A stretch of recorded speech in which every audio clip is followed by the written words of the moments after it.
Hello, welcome to Talk a Good Game, and the season is now over. It is over at Vicarage Road as West Ham United finished with a 4-1 thumping of Watford. Charlie, didn't have to wait too long. Where did this goal come from? Martin Noble gets the ball, a little 1-2 with Antonio, dummies Cabaselli on the edge of the box beautifully, and then just slots it into the far corner. I mean, what a lovely goal that was. Yeah, and it's not going to be the first time I'll say that Watford defence would be a bit annoyed at the fact that a goal went in. It's not Anderson, Antonio, Arnautovic, Lanzini. It's none of these players who, are known for dribbling past people as Mark Noble.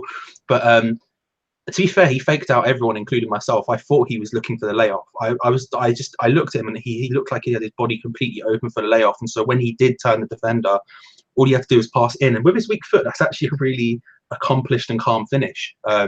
Absolutely wonderful stuff, yeah.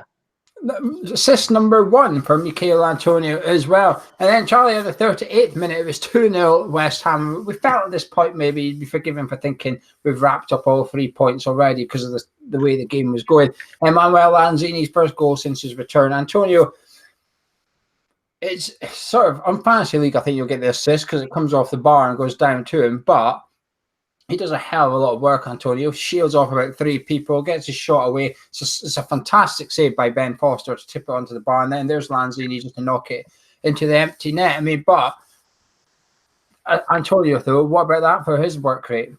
Oh, yeah, absolutely. Genuinely deserves so much credit for that.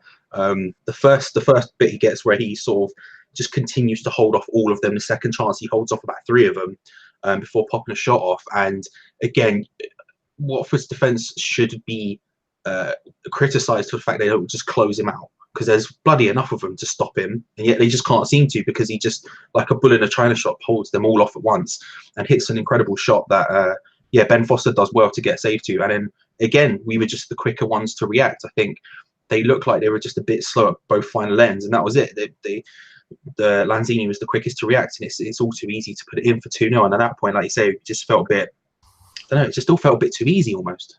It was a lovely ball by Noble as well, to Lanzini, just getting that move going from the centre circle out. Then, to be fair, Watford guy defends Lanzini well. He flicks away from him, but Antonio picks up, and about 3 people crowd him, but he just sort of shrugs them all off. Then he's sort of stumbling while he hits it, but it is flying in. Superb save from Foster, 2-0. Half-time, it was 2-0, Charlie. What were you thinking at this point? Were you happy with the score in the first half? Relatively, yeah. I think we were lacking something in the final third, like a final pass or a final ball, to really make the most of the opportunities. Because there was a few situations where we got ourselves into a good position. It just required that little bit something extra at the end to finally get a shot away or to get a nice final pass away. And I felt like we were lacking that, but at the same time, I felt like for all of their possession and chances, and I think they did have more and better chances than we did in the first half, they just didn't look like they had the quality to actually do anything with them. And yet we sort of were doing it almost effortlessly. And it did feel a little bit effortless. It felt a little bit too easy almost to think that they could have so much of it, and yet we would come out 2-0, really due to sort of defensive errors on their behalf. So it felt a bit easy, but I was content and happy for the second half that we would go on to close out the game. I thought we defended well, actually. Well, Watford had a couple of half chances. There was a couple of instances, Balbuena in particular was doing blocks and clearances, etc. I thought he was really good. And Fabianski with an absolute point-blank save just before half-time. Absolutely superb save that by him. How he got it, I don't know. I thought it was 2-1 practically. I was like, oh, okay. But no, he somehow got there. 2-0, I thought we were good money. I thought, Watford had lots of bits and pieces in and around our area, but until that save by Fabianski, they didn't really trouble us. It had that end of season sort of feel to it a little bit. You could tell Watford had more important things on their mind, which became more evident in the 48th minute. But Charlie, 10 seconds into the game, Watford had it in the net, and then it was ruled off. 7 seconds into the second half, they had it in the back of that game, but no offside with this one because Zabaleta was the assist. He puts Delafeu through 1-on-1, and he makes no mistake about it.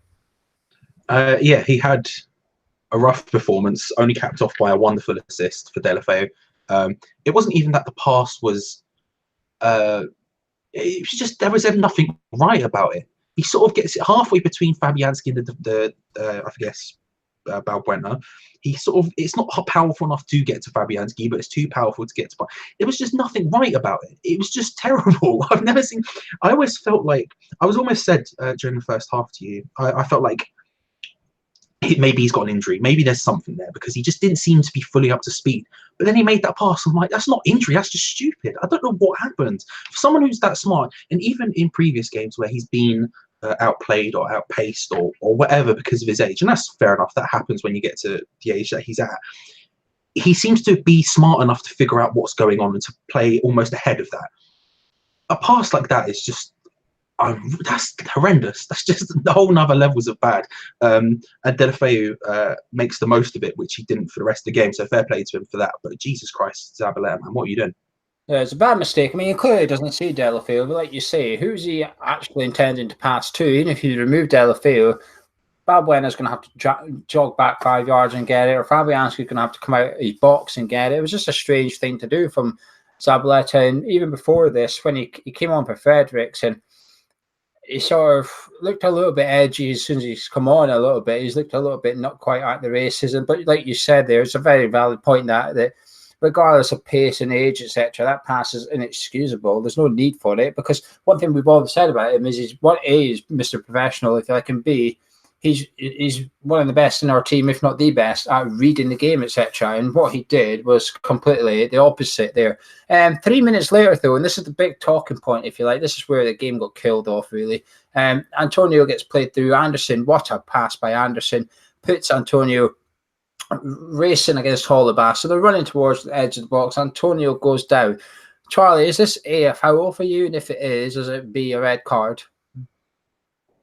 It's unbelievably difficult because I think there probably is contact, but I think it's very, very light.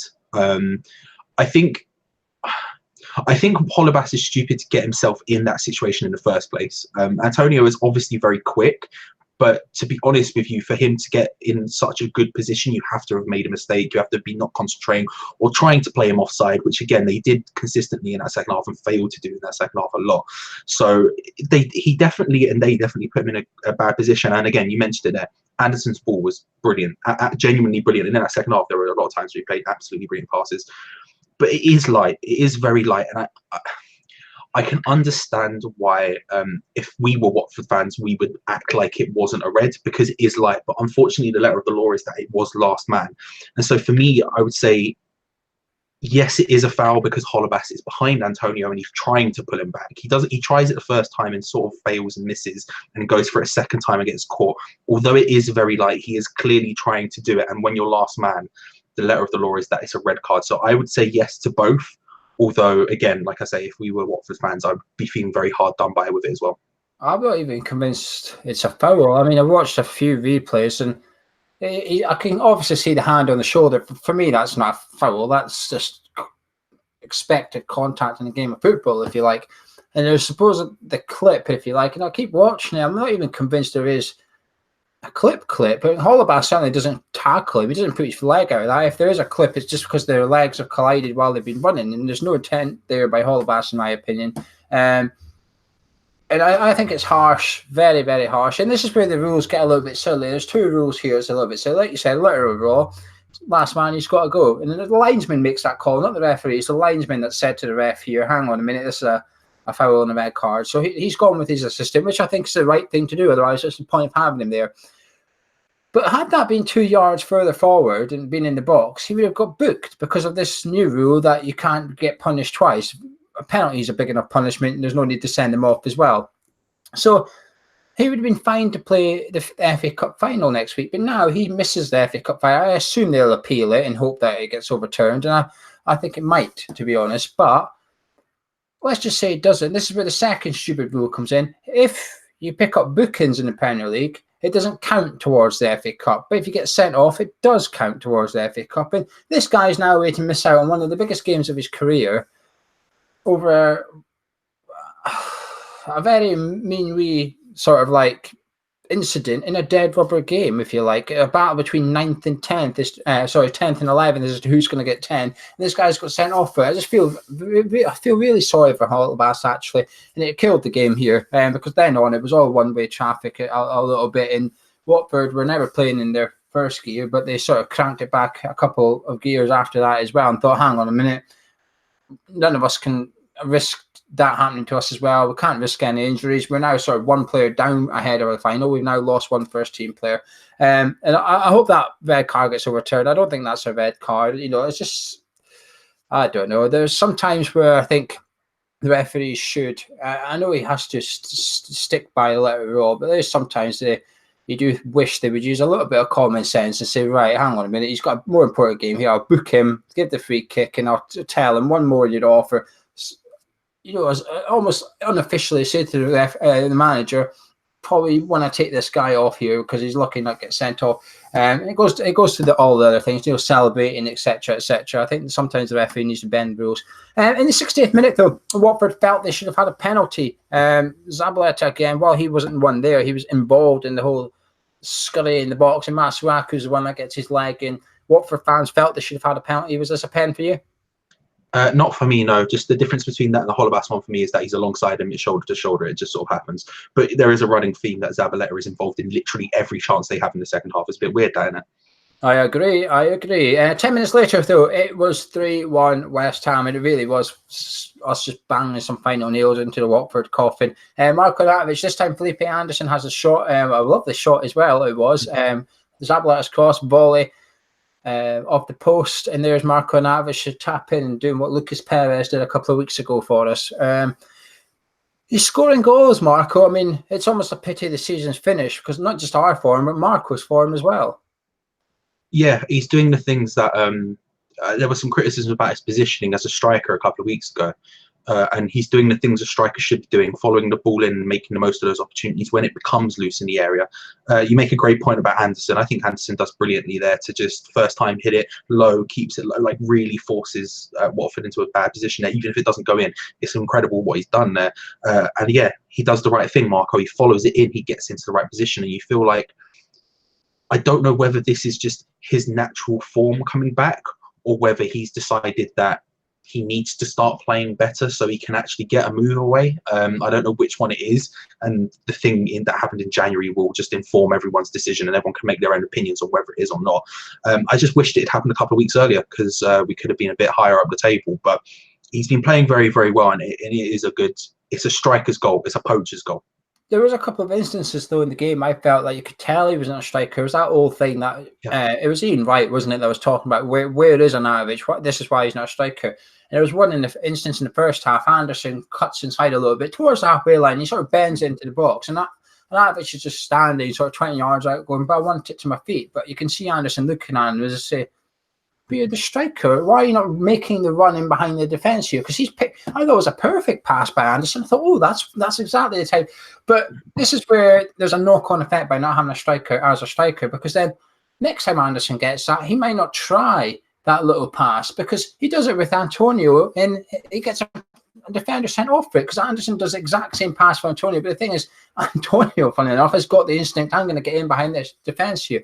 But it was just it just emphasises how frustrating it's been at Arnautovic just sort of down tools or been injured, etc., over the last couple of months, because now he started playing, we're winning games again. It's no coincidence, and it's not necessarily just because of how good Arnautovic is. It's because of having 11 players on the pitch trying to win games makes a difference rather than having 10 plus a striker who's a little bit not in the game, if you like. 6 minutes later, though, Charlie, Martin Noble turned 32 years old this week, and he got his second of the game. Antonio this time got brought down. I mean, was this a penalty for you?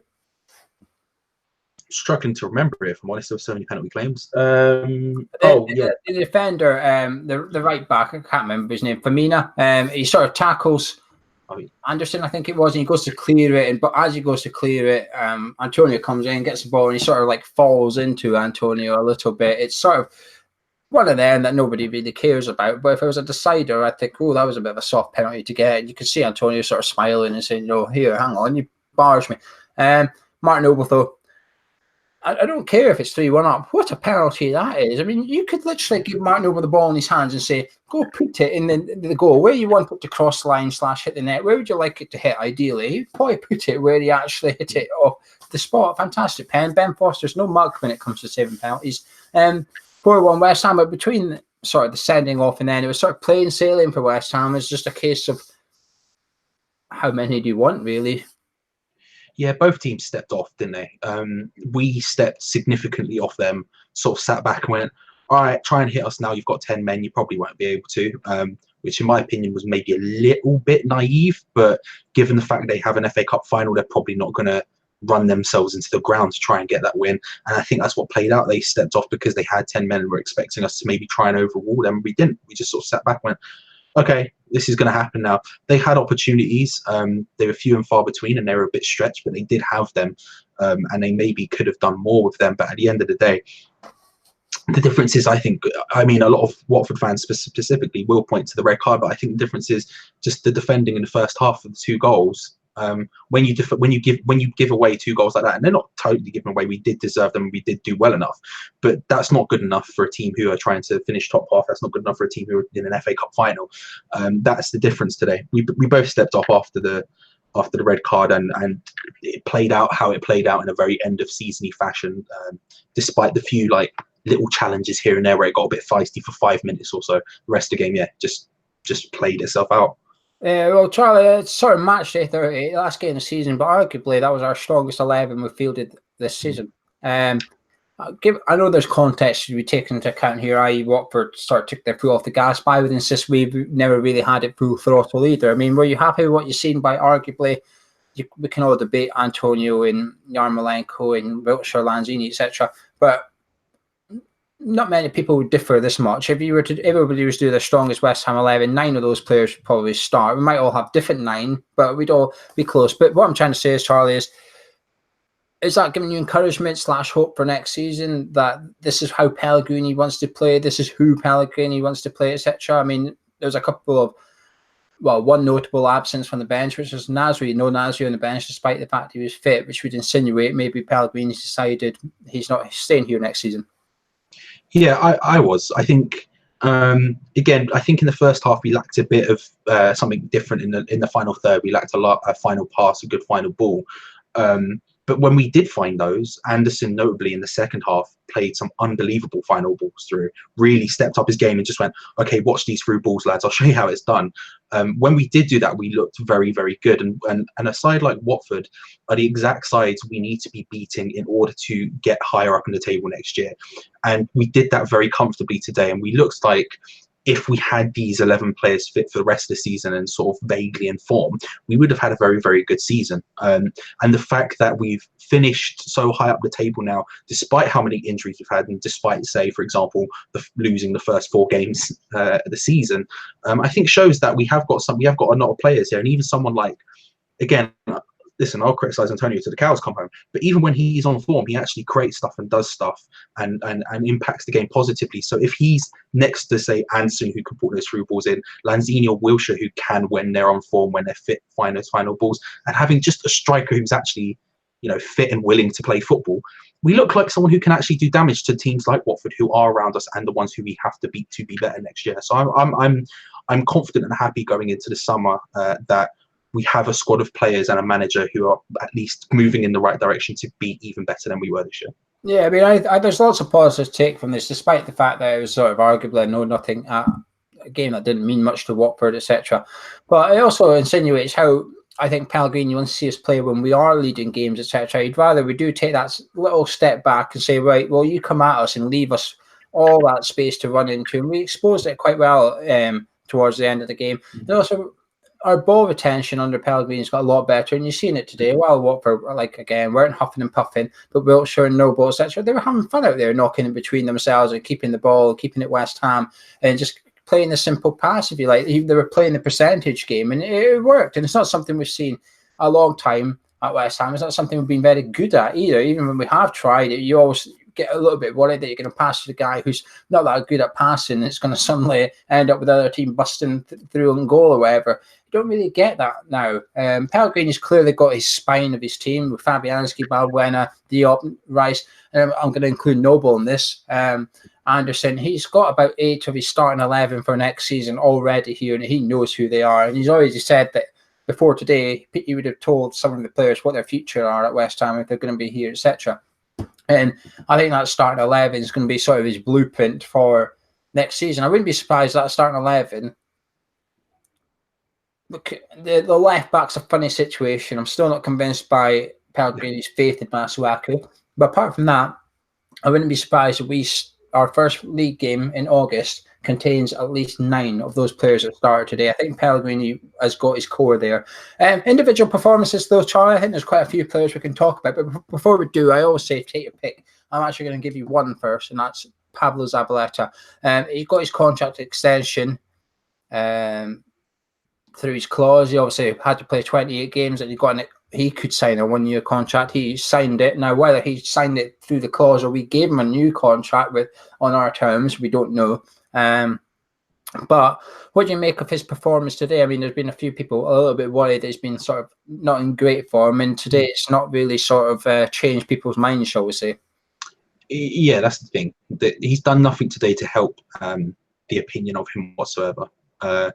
I probably, in the grander scheme of things, a couple of games ago, I probably would have given him the new contract or played him to a new contract. I think I felt like he still at least had it in him, despite the fact that I felt his legs were going and that I think he potentially only had 6 months left to play at the top level, potentially, hopefully.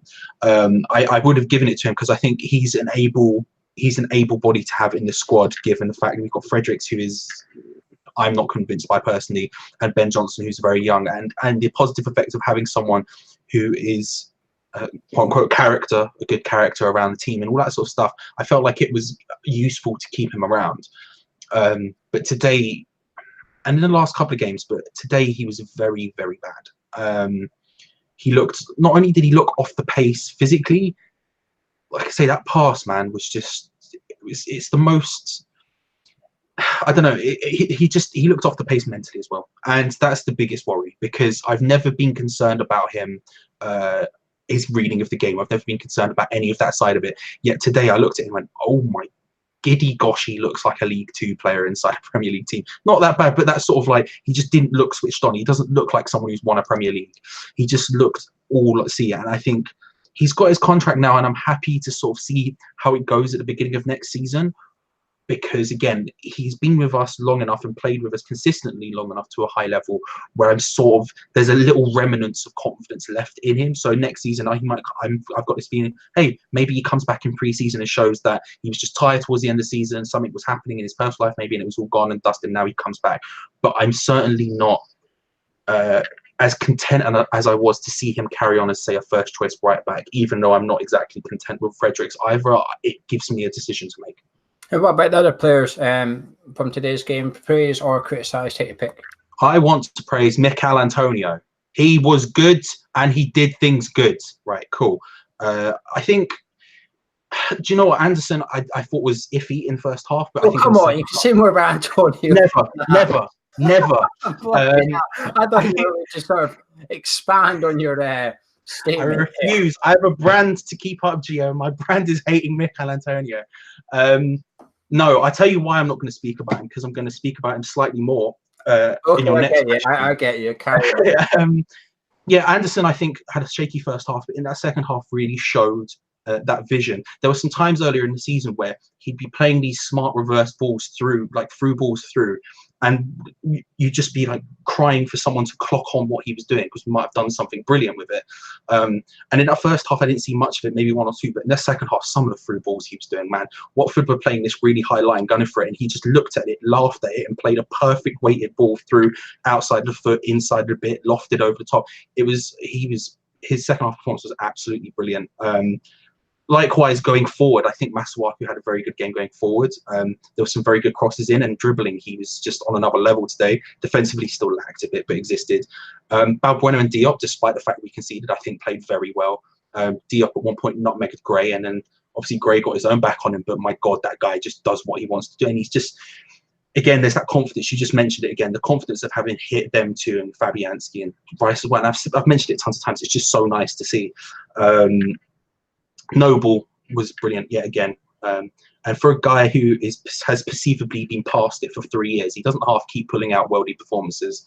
And out of all, he's been known as this player who gets the ball and passes it to players who are better than around him. But today he's dribbled through half of Watford's defence and scored. He scored a penalty. He's done all of these great things. He's been playing flipping great passes for the last couple of games as well. And I want to praise him till the cows come home, because that guy has, I think, stepped up a level to getting close to at least where he was in that final season at Upton Park. I don't think he's quite playing that well, but he's played super, super well the last couple of games. And today he continued that, and I want to give him as much praise as he wants, because to be honest with you, he won't get it from the media in general or anything like that, just because of who he is. I think Fabianski was very good again today. That save just before halftime is crucial. And if this was early in the season, we'd all be saying how important it was, just because his last game we'll sort of overlook it a little bit. But what a save that was. I thought Noble was superb today. He really is. He's turned into sort of like prime Iniesta over the last few weeks. I mean, he's done all right this season. He's been quite good this season. But over the last few games, for something has sort of happened with Martin Noble, because he's just stepped up a level, and he's sort of thought, he's sort of helped drag us into the top 10, if you like, over the last few. If you were to take like your player of the month for April and May, Martin Noble will win it, in my opinion. I think he's been our best player over the last 5-6 weeks. He was superb again today. I thought Rice had a very good game. Though he had a difficult game. You could see Watford were happy to have a physical battle with him on a couple of occasions, and he stood up. At one point he had to shrug off about 5 or 6 Watford players, but he did it, and he retained possession. You could sort of see him jump up and puff out his chest as if to say, bloody hell, I've had a bit of a battle there. And you could see when he went off, he was thumping the West Ham badge, etc. He played really well. Anderson, I thought, do you know something, he was close to being man of the match today, because some of the passing and vision, we've always known he's got it, but some games he just doesn't try it. But today, for almost every time he got the ball, you felt like he was going to attempt it. You felt like if he could see something, he was just going to do it. And there was one towards the end. He had about 2 or 3 Watford players around him, right out on the right hand side of the pitch, in line with the 18-yarder. And you could see Zabaleta coming, so he just waited. You could see him sort of delaying it. Then he just slipped it through the Watford players. Now Zabaleta didn't get there, but the point is, he's seen it coming. If Zabaleta had got that, bang, he's just taken the whole Watford defence out of the game completely with a 6-yard pass. And that's exactly what we needed him on the pitch for. And then Arnautovic, I thought worked hard. I thought he worked hard today, and he got his goal. But there's just still something funny about it. I don't know what it is. There's just something funny. At times you're watching it, you're thinking, come on. But then, he did all right today. There was that chance he had, which it wasn't one-on-one, but he had a half chance, and his shot was so tame, etc. And you just thought, bloody hell, he's a strange one, but he's doing well in that, which, considering the dark cloud above his head. Man of match time, though, I think this is going to be an easy one. I think we're both going to say the same answer, and I'm more intrigued to a little bit of Charlie time here. So, Charlie, can I get your man of match, please? Mikel Antonio, yeah, what a man. The thing is I think he played as well as some other people played, but I think the difference with him is that in that first half, when I felt like we lacked a little bit, it's exactly what you said. When Arnautovic doesn't make those runs you'd want a striker to make, he just makes them. And not only that, he has the power and the pace to get behind them and then hold defenders off. The Holebas red card comes because he has the power to get past it, the pace to get past him, and the power to hold him off. And in games like today, where end of season feel, he just doesn't seem to have an end of season mode. He still carries on going. He still fights for everything. He still pushes very hard. And although, again, I listen, anyone can say what they want about my opinion on the guy. The dude works hard, and today what happened with him paid off that working hard. And it's very few times where sometimes he does something where I get frustrated because I see he's trying something where I'm just like, why the hell are you trying that? Today, everything he tried sort of works and planned out and played out. He won us the penalty. He won us he was going through on goal consistently. He just deserves the credit. And I think for me today, there were maybe people who were close, like you say, Anderson, you could argue was close. I think Fabianski was incredibly important to the game. There were a lot of people who were close. But for me, he's just man of the match because he just had a great all-round game. And it says a lot that even someone like I can't find space to criticise Mikel Antonio today. What a man, what a performance, fair play. Yeah, I agree. Antonio, for me as well, it's the most indirect 3 assists you're ever going to get in a game, but he's technically got 3 assists. I mean, the first one, he sort of gives it to Noble, and Noble goes off in a solo, but it's an assist. The second one's a shot, which then comes off the bar and down to Lanzini, still technically an assist. And then the third one is when he wins the penalty. So it's the most 3 indirect assists you'll ever get in a game of football. But he does that because, like you said, he's working hard, and it's sort of making your own luck in a way a little bit, aren't you? And he gets his man sent off. Now, like I said, I don't think it should have been red card given the circumstances, but Antonio made the linesmen and referee make a decision there by sort of just charging. I'm not giving up for it.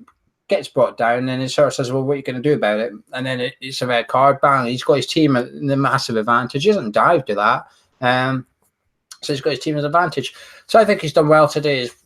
To Antonio, like you said, there's no sort of like end of season mode for him, and quite right though, because this is what we need to see. Because at the end of the day, Yarmolenko's been back in training for about a month now, so Antonio will be probably watching this guy who is technically better than him. He will see him controlling balls that Antonio can't control, for example, and he'll be thinking, Pellegrini got this guy in to play in my position. It's as simple as that, really. So Antonio wants to start August right wing. He's got to finish it sort of as the right winger and have a strong pre-season. He's going the right way about it. In January, he was sort of the favourite, if you like, to be sold. If he's turned it around, we're talking about how Snodgrass has turned his West Ham career around. If you like, this guy's turned his West Ham career around just as much. But anyway, Charlie, is there any final words from yourself for the final review of the season? Shout out to Mikel Antonio and Norman and everyone in the comments. No, it's rare that we finish a season. And I think you could make positives and negatives out of the season. I think it's sort of been very mediocre, but we finished it on a high, and all of a sudden it feels like we're going into summer with at least some people who have a game plan and a way to move forward. And it's nice because 3-4 weeks ago I was very scared we were going to go into summer in a really down negative state. And so the fact that we're going into it with a bit of positivity, having absolutely played FA Cup finalists off the park, makes me very happy, and it's a super happy day. Good performance. I can't say a negative thing about it. You're all welcome.